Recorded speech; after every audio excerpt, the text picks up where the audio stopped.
Hello everyone, we're back with another good question. Let's solve it right away. So how do we solve it? When solving this question, we use the principle of order of operations. PEMDAS in short. P stands for parentheses, E stands for exponents, M stands for multiplication, D stands for division, A stands for addition, S stands for subtraction. There's another feature here. Multiplication and division are not ordered. They are performed from left to right. Similarly, addition and subtraction are performed from left to right.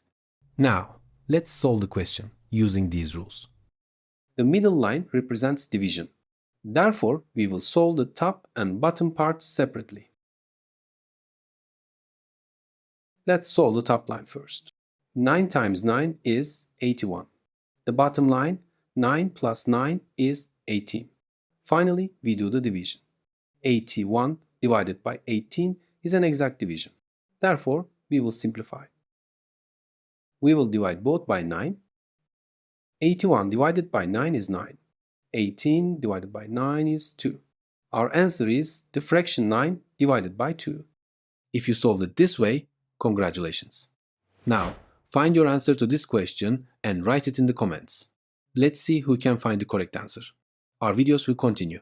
Subscribe using the logo on the screen so you don't miss any new videos. You can access other videos from the boxes on one side. See you in the next video.